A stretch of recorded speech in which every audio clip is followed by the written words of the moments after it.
Alright, y'all, I've got a transformation for you. On this episode, I'm turning a Broyhill Saga replica into a true dupe. But first, here's what happened. I got low-key catfished. The listing photo made it look like an actual Broyhill Saga dresser set for just $100. No way was I passing that up. So I sent my partner to grab it, and 30 minutes later, he called and said, this isn't what you think it is. Turns out the iconic Saga starbursts were just printed on. I'm not gonna lie to you, I was pretty bummed, but I still told him to pay the lady and bring them home. Little did I know these pieces needed a lot of work, so let's get into it. This video focuses mostly on the low boy, but I'll show you how both pieces turn out at the end. On this particular day, I wasn't planning to work on the set. I just wanted to see what I was working with, so I pulled out all of the drawers to check them out, and they were rough. Some wouldn't slide out right, and some had whole chunks missing from the sides. But luck was on my side. While I was checking the tracks to see if any needed replacing, I actually found one of the missing pieces inside of the dresser. As I kept looking things over, I noticed the old finish was failing in certain spots. So I grabbed my carbide scraper to see how easily it would come off.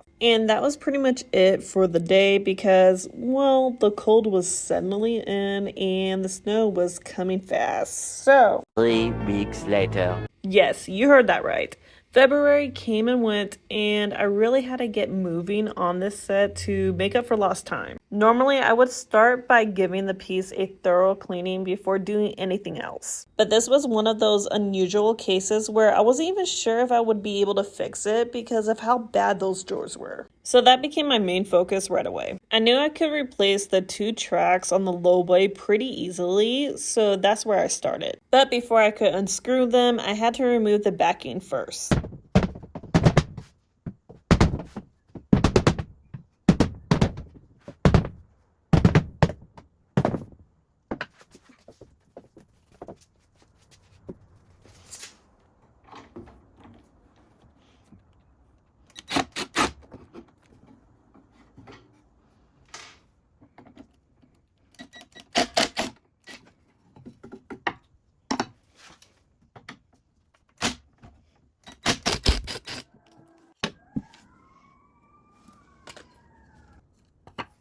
After removing the damaged drawer tracks, I laid them out on my table to use as a guide for the new ones. These are T-drawer tracks, which were commonly used back in the day. I picked up replacements at Rockler and needed a total of 3, 2 for the low boy and 1 for the tall boy. To start, I measured and traced the length I needed, then cut them to size with my miter saw.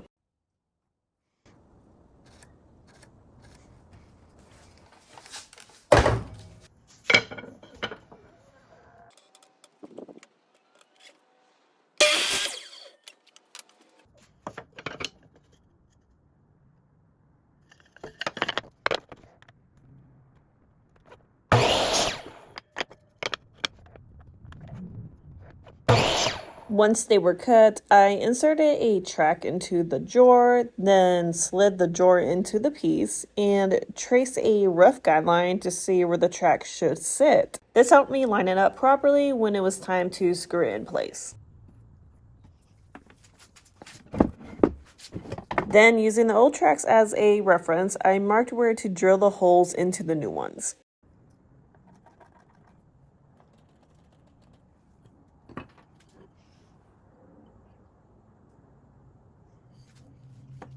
I started with pilot holes at each end, then switched to my countersink bit to widen the top so the screws would sit flush.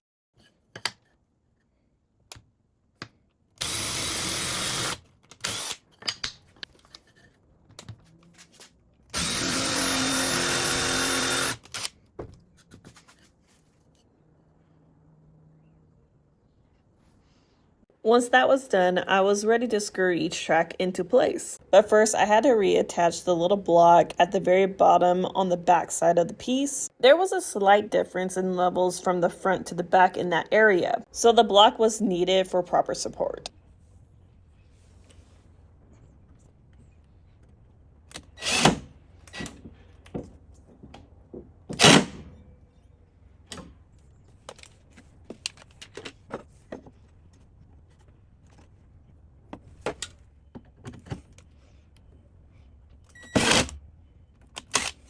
Once that was secured, I inserted the drawer to make sure it closed properly and moved in and out smoothly. Next up in the drawer dilemma, I had to shift my attention to the drawers themselves. This particular one was easy to fix. I just needed to glue it, clamp it in place, and let it sit overnight to fully set.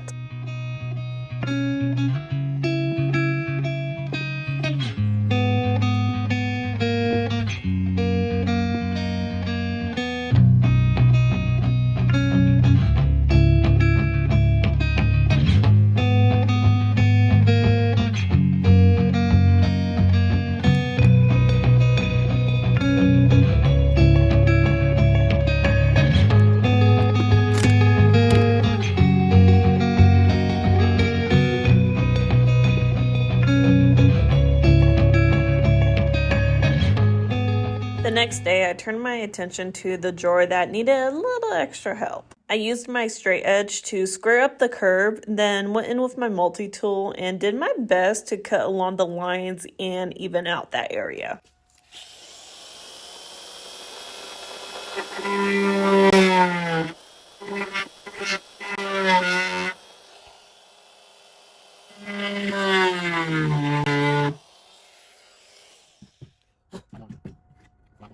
Okay, so I had a box filled with offcuts and scrap wood that I was planning to toss, but I figured one of those pieces might be close to the size I needed. I sorted through and compared 2 red oak pieces, and eventually I decided to go with the smaller one for this drawer.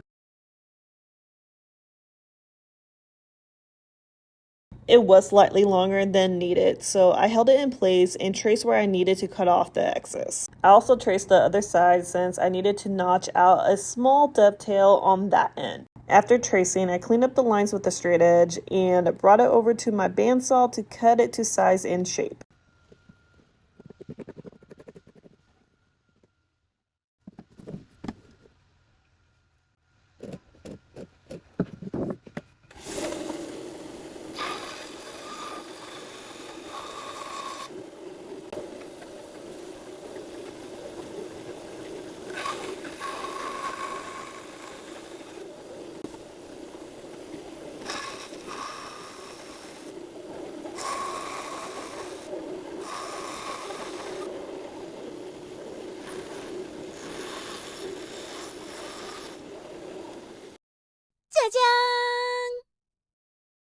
Now that it was cut down to size and fit snugly in place, I traced around it to mark how much I needed to trim off for both the thickness and height.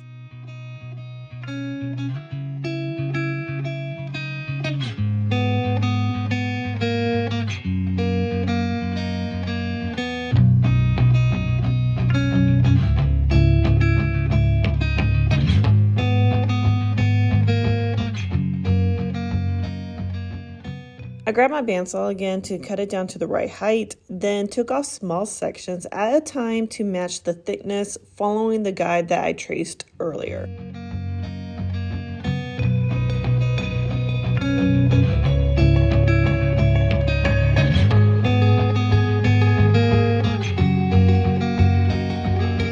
Once that was done, it was ready to be glued in place.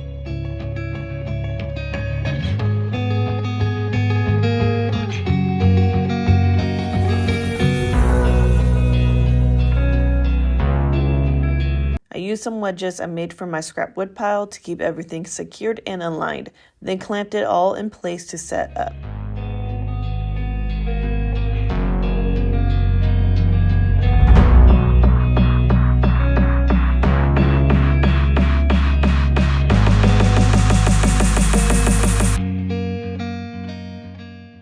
Once everything was dry, I took off the clamps and grabbed my Bondo to fill in the small seam between the 2 pieces. I used a pretty generous amount because I wanted to make sure it really got into all of the little gaps.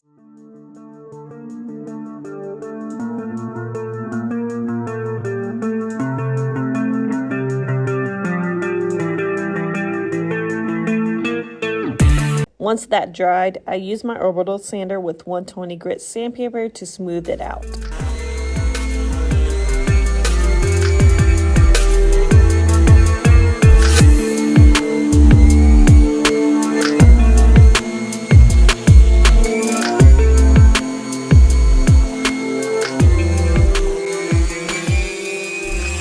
Then came the moment of truth. I slid the drawer into place and tested it back and forth, and y'all, I'm so happy it freaking worked. That was actually a lot of work, especially since I had to do it on a couple of drawers, so I was pretty relieved. But as I was looking over this drawer, I noticed some wood glue had seeped onto the inside. So I grabbed my chisel to scrape off the bulk of it, then use a wet paper towel to clean up the rest and smooth it out.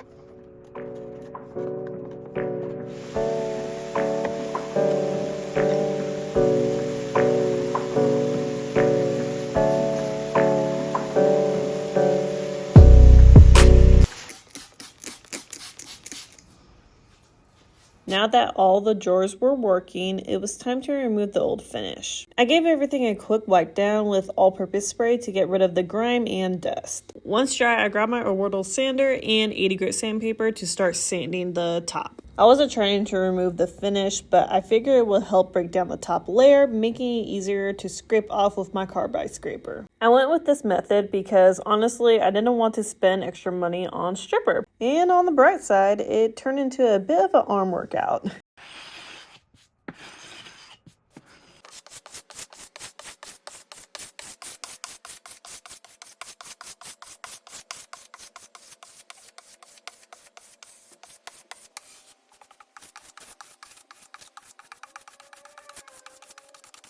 I ended up repeating the process on the sides and most of the drawer fronts. Once most of the finish was off, I went back in with 120 grit to get the remaining spots. I used my orbital sander on the larger flat surfaces, like the top and drawer fronts.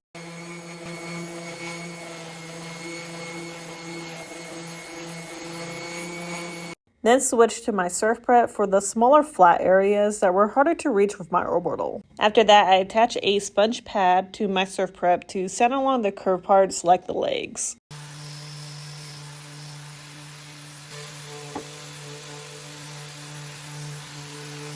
I also used the same sponge attachment with 220 grit to smooth out some minor damages along the edges of the top. I kept a light hand here since I just wanted to create a slight ran over.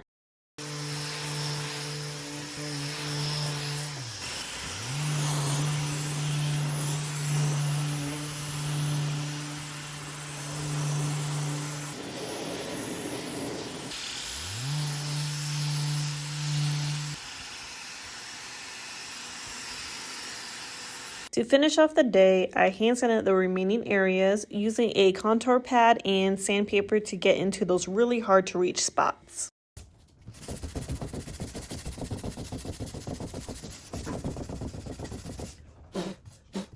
The next day, I went back to grab all of the drawers with the starburst designs, but I noticed one of the flat drawers I had sanded had a split in it, so I just glued it up and clamped it back together.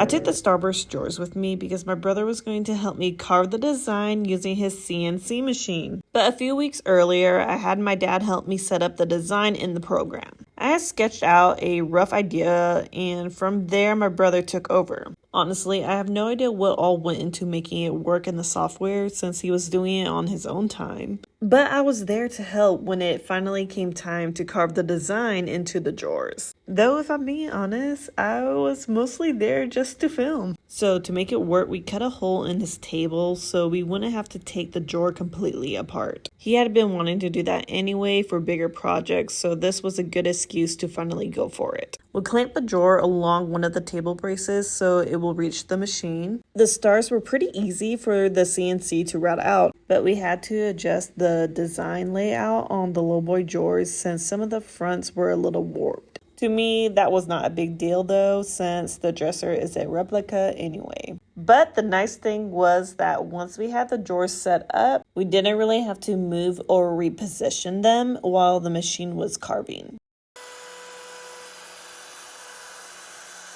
The only time we had to step in was when it was cutting the line details. We either had to press down or lift the drawer in certain spots. That's because some of the drawers were kind of warped, but also we did have it clamped up, so it may have not been level on all sides. But in the end, everything turned out perfectly and I couldn't be happier with the results. But y'all, I'm so grateful for my brother's help, and let's all give him a virtual high five in the comments to show him some love. Thank you so much.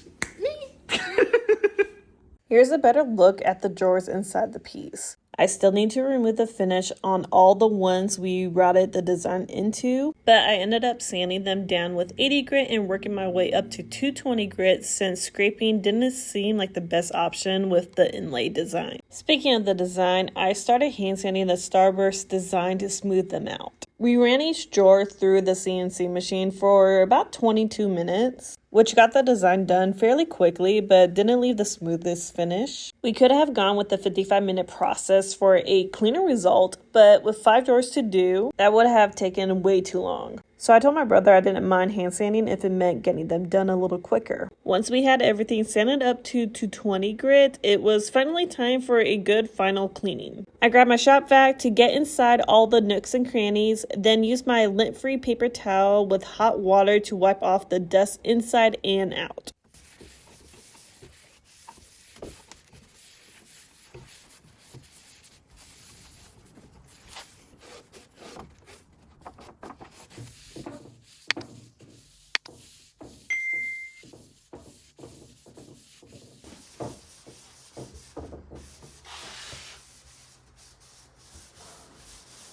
Since I'm staining this piece, I laid down some paper to protect the floor and gave everything a good sweep in.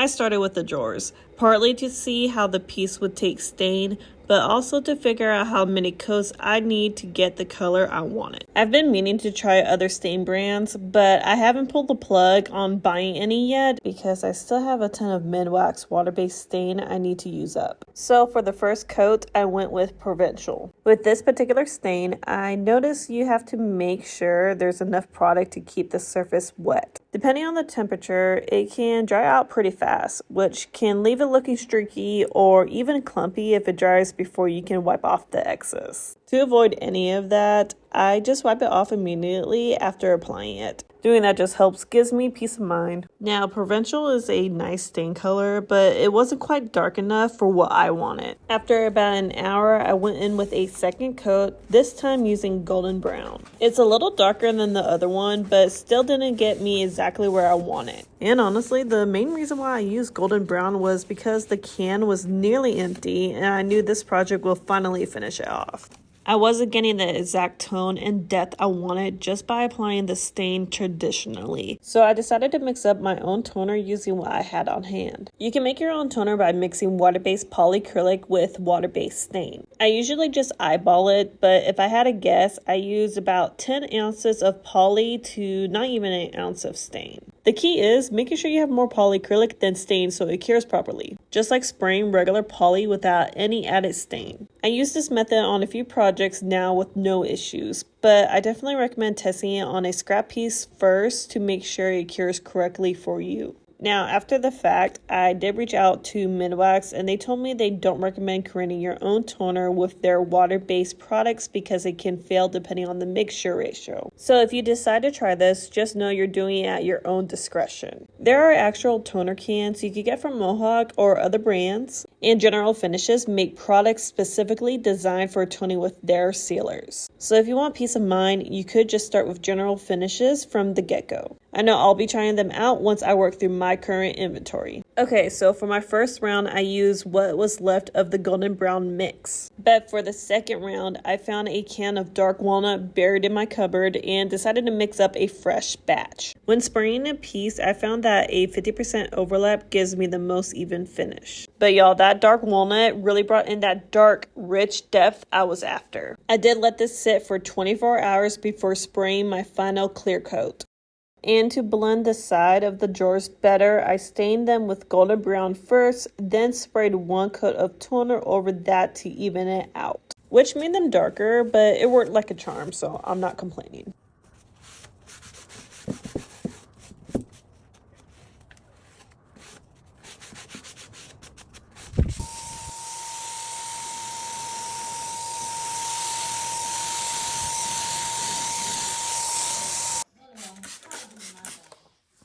Alright, we're almost done with this set. Everything has been sealed, and now it's just down to the final touches, starting with the drawer liners. The drawer bottoms have this gray, smooth backing. That's really the best way I could describe it, but it's not something that can be sanded without blowing through it. So I gave it a good cleaning with an all-purpose spray before measuring and cutting my liners. I wanted this set to have a pop of color while still looking sophisticated. So I went with crushed red velvet drawer liners. Just look at that. Doesn't that look incredible? But this was way easier to work with than regular peel and stick wallpaper, probably because it was a thicker material. To get it sized just right, I rolled the liner out over the drawer, smoothing it from one end to the other. Once it was fully laid out, I added a crease to mark where to cut with my scissors. I left it slightly longer than needed, just in case I laid it in crooked. I just wanted to make sure that it fully covered the bottom.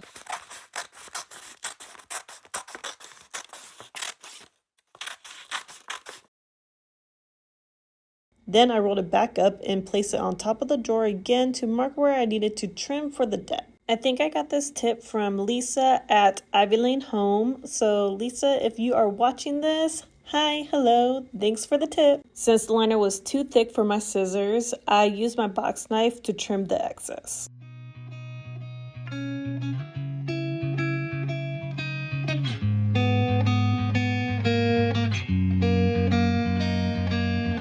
Once I had it roughly the right size, I peeled off the backing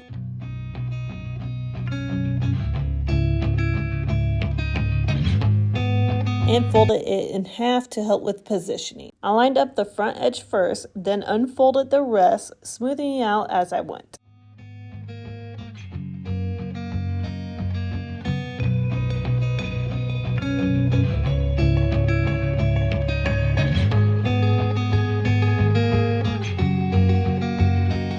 After most of the smoothing was done by hand, I grabbed a piece of cardboard to press the liner right up against the edges. A credit card would work too, but the cardboard was right there, so I used that.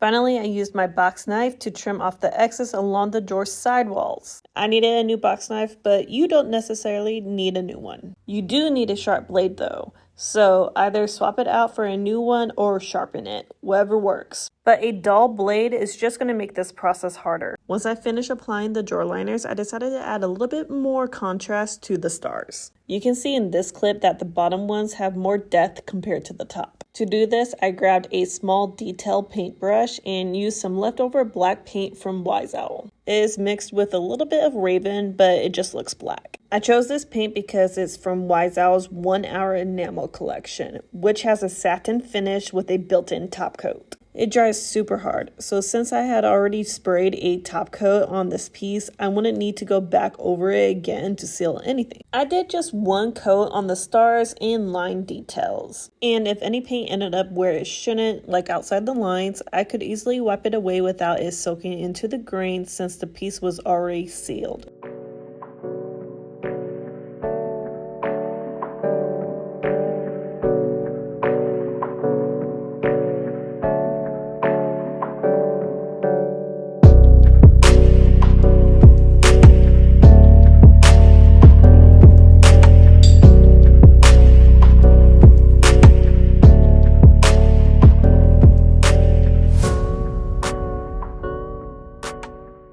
The original hardware was in decent shape. I just gave it a good scrub with some Dawn dish soap, hot water, and a little bit of vinegar. Once everything was fully dry, I taped off the middle section to protect it from the rub and buff. The ends were in okay shape, but I wanted them to look a bit more uniform, and the rub and buff did exactly that.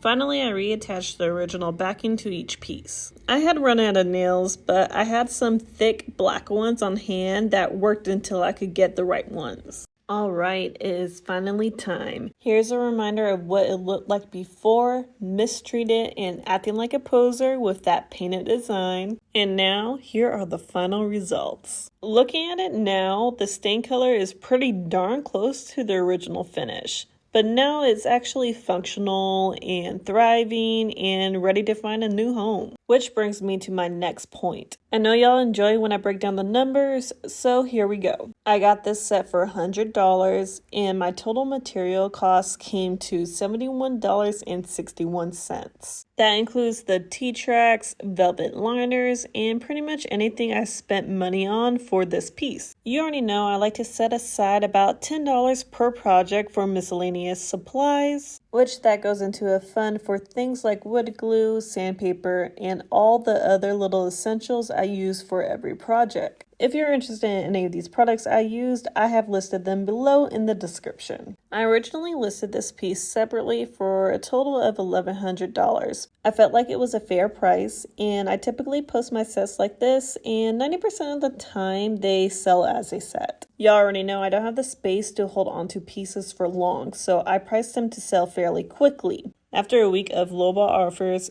3 in the morning messages, and just general time wasters, I decided to switch things up. I created a new listing, advertised it as a full set, and offered free delivery to another big city a couple of hours away for one specific weekend. Within 9 hours of posting, it sold for full price to a buyer in that area. The reason I'm sharing this is because sometimes you have to get creative to reach the right buyers. I was already planning to be in that area, so I figured I'd test something out and it worked. So in the end, that left me with a total profit of $928.39. So tell me, what do you think of the final results or even the total profit? Let me know in the comments down below, and you know the drill. Stay tuned for the next one.